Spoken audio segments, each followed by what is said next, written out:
दोस्तों कतर का नाम सुनते ही आपको लगता होगा कि कतर एक बहुत अमीर देश है और यहाँ बहुत अमीर अमीर लोग रहते हैं। यहाँ अमेरिका, सऊदी अरब और दुबई से भी अमीर लोग यहाँ रहते हैं। और दोस्तों आपको ये भी पता होगा कि कतर में हर तीसरा आदमी करोड़पति है। लेकिन क्या आपको पता है कि 50 साल पहले कतर एक बहुत गरीब देश था। यहाँ जिंदगी बिताने के लिए किसी तरह अपना जिंदगी गुजर बसर करते थे। तो दोस्तों अगर नहीं जानते हैं तो आइए आज की इस वीडियो में हम बताएंगे कि कतर किस तरीके से गरीब देश से अमीर देश बना और यहाँ हर तीसरा आदमी कैसे करोड़पति रहता है और कैसे यहाँ इनकम टैक्स फ्री है। ये सब जानने से पहले दोस्तों इस चैनल को सब्सक्राइब करें, क्योंकि ये मेरा नया चैनल है और इसमें आपकी सपोर्ट की काफ़ी ज़रूरत है।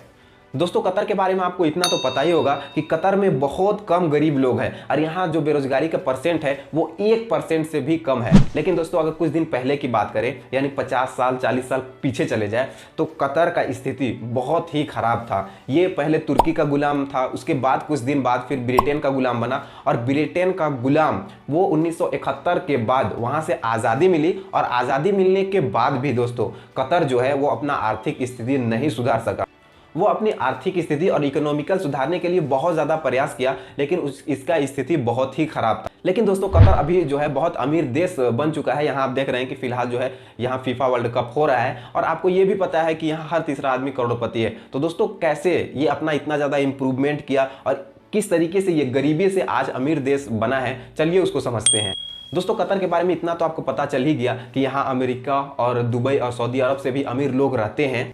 एक मीडिया रिपोर्ट के अनुसार यहाँ ये बताया गया कि कतर का जो हर इंसान, गरीब से गरीब इंसान, उसका भी सालाना जो होता है वो 90 लाख रुपया होता है इंडियन रुपीस के हिसाब से। और दोस्तों आपको जानकर ये काफ़ी ज़्यादा हैरानी होगी कि कतर का जो पॉपुलेशन है वो 28 लाख है, लेकिन इसमें भी सिर्फ 12% ऐसे हैं जो कतर का मूल निवासी है। यानी 12% अगर बोले तो 3,36,000 ही कतर के अपना मूल निवासी है। बाकी जितना भी यहाँ जनसंख्या है वो एशिया से, यूरोप से और यहाँ अलग अलग कंट्री से, अफ्रीका से यहाँ अपना पैसा कमाने के लिए आए हैं, बिजनेस करने के लिए आए हैं। और सब मिला के फिर 28 लाख यहाँ का पॉपुलेशन है। सिर्फ कतर का अगर पॉपुलेशन देखें तो सिर्फ 3,36,000 है।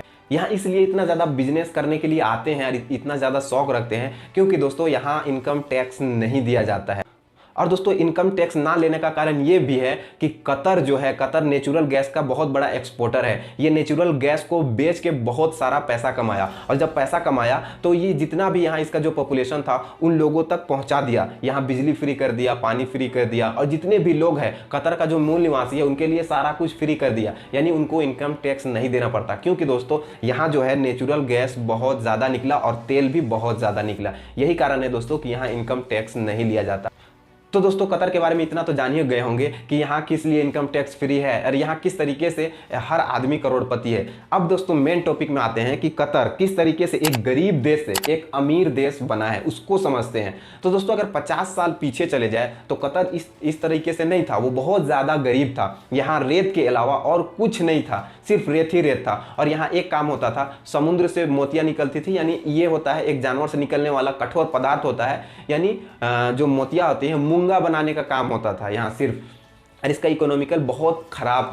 लेकिन दोस्तों साल 1950 में कतर का किस्मत बदला। यहाँ से नेचुरल गैस का भंडार और तेल का भंडार निकला। उस समय से जो है कतर का किस्मत पूरी तरीके से बदल गई। कतर जो है तेल और नेचुरल गैस को एक्सपोर्ट करके बहुत ज़्यादा पैसा कमाया, यानी उसको बेच के बहुत ज़्यादा पैसा कमाया। और यहाँ मछली का काम बहुत ज़ोरों शोर से होता है और अभी भी मछली का काम जो है बहुत ज़ोर शोर से होता है। उसके बाद दोस्तों यहाँ इंफ्रास्ट्रक्चर बहुत ज़्यादा बनाया गया। फिर इसको एक दुनिया के सामने रिप्रेजेंट किया गया कि हाँ कतर भी कोई देश है। अभी देख रहे हैं कि फीफा में जो है ये कितना 300 बिलियन खर्चा कर रहा है और फीफा में कितना कमाई है, 17 से 18 बिलियन खर्चा है। तो कतर क्यों इतना खर्चा कर रहा है? क्योंकि दोस्तों वो पूरी दुनिया के सामने कतर को रिप्रेजेंट कर रहा है। उसको पैसे से मतलब नहीं है। एक समय था जब पैसे के लिए लोग तरस रहे थे, लेकिन अभी इतना पैसा हो गया कि ये सिर्फ बिजनेस पर फोकस कर रहा है। अभी फीफा वर्ल्ड कप के जरिए ये पूरी दुनिया में रिप्रेजेंट कर रहा है। अब वहाँ के पूरी तरीके से मेट्रो बनाया है ना, इंफ्रास्ट्रक्चर बहुत बड़ा बड़ा बनाया है। तो ये दुनिया, हर दुनिया जान रहा है कि एक कतर भी कोई देश है। इसीलिए दोस्तों फीफा को ये अपना देश में किया। फिर फीफा में इस तरीके से स्टेडियम बनाया कि ये भी काफ़ी चर्चा में रहा। फीफा वर्ल्ड कप में भी ऐसा ऐसा घटना हो रहा है, वो भी बहुत चर्चा में है। यानी किसी न किसी तरीके से अगर आप दिमाग लगाएंगे तो किसी न किसी तरीके से कतर का नाम हो ही रहा है। एक एक बच्चा कतर के बारे में जान रहा है। दोस्तों ये था कतर का गरीब से अमीर बनने का कहानी। दोस्तों ये वीडियो कैसा लगा? अगर आप इसी तरीके इंटरेस्टिंग वीडियो देखना चाहते हैं तो आप इस चैनल को सब्सक्राइब करें, क्योंकि ये मेरा नया चैनल है और इसमें आपकी सपोर्ट की काफ़ी ज़रूरत है। अगर आप एक सब्सक्राइब करेंगे तो उसमें आपका कुछ भी फायदा या नुकसान नहीं होगा, लेकिन अगर आप एक सब्सक्राइब करेंगे तो उसमें मेरा बहुत फायदा होगा। तो इसलिए दोस्तों आप चैनल को सब्सक्राइब करें। Thank you so much.